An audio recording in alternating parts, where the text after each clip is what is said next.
featured is a policeman uniform and badge. Photo credit, APU Gomez/AFP via Getty Images, a recent New York Times article by Jeremy W.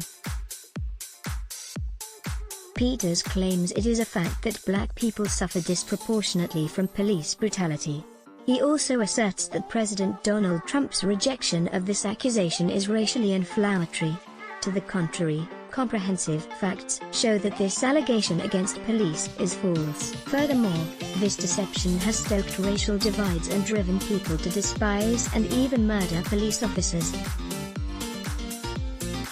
In an interview with CBS News that aired Wednesday night, reporter Catherine Herridge asked Trump, "Why are African Americans still dying at the hands of law enforcement in this country?" He responded that this is a terrible question and that more white people are killed by police than black people. The New York Times and many other media outlets are criticizing Trump's response because blacks are a much smaller portion of the U.S. population than whites. Thus, the odds of being killed by police are higher for each black person than each white person. This frequent argument is highly misleading because it omits facts that are more vital to this issue.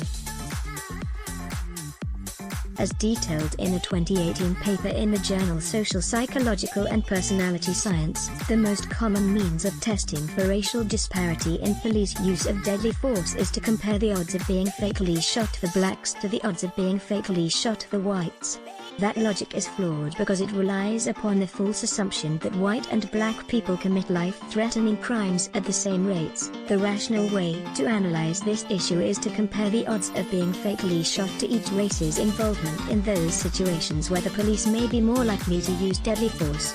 Based on 4 different national datasets on murder/non-negligent, manslaughter, violent crime, and weapons violations, in nearly every case, whites were either more likely to be fatally shot by police or police showed no significant disparity in either direction. The facts about murder and police killings underscore this reality. Black people represent about 13% of the U.S. population, at least 53% of murder offenders, and roughly 33% of people killed by police.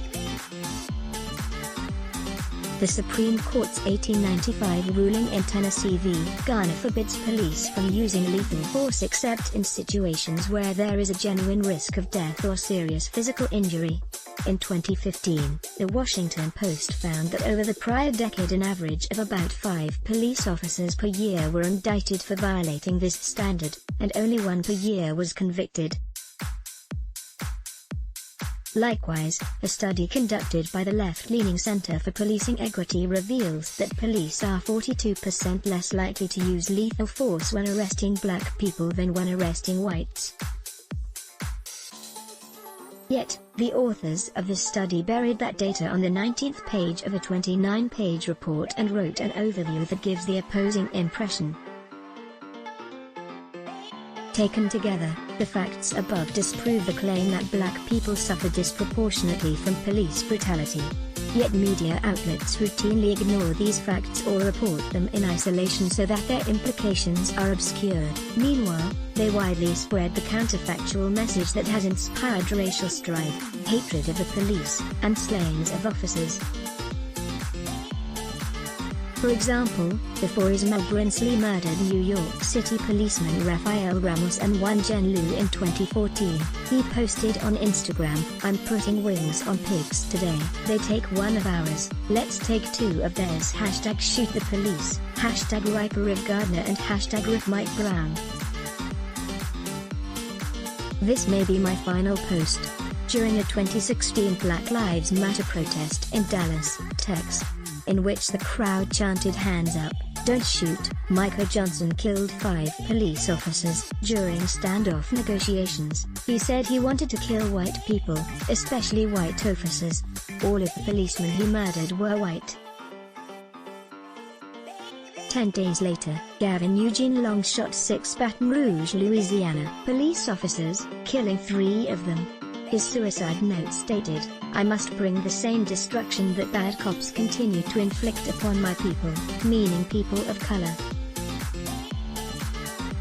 Beyond this, the Times and other media outlets that propagate those racially provocative falsehoods are accusing people who challenge them of stirring racial hostilities. There are more than 800,000 sworn law enforcement officers in the US, and they are convicted of fatal shootings roughly once per year. This amounts to an annual murder rate of 0.13 per 100,000, or about 38 times lower than the general US murder rate of 5.0 per 100,000.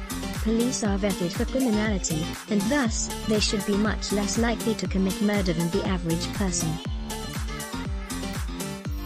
However, police are also faced with life-threatening situations more often than the general public, and this opens doors for violent tendencies to emerge. Regardless, it is irrational to accuse police or any other group of people of brutality or systemic racism based on the actions of an infinitesimal portion of them. Yet the media and activists repeatedly do this, even though it is a hallmark tactic of racists and demagogues. James D'Agresti is the president of Just Facts, a think tank dedicated to publishing rigorously documented facts about public policy issues. Let's block ads. Why? Show your love for him. Click the link in description. Thanks for watching.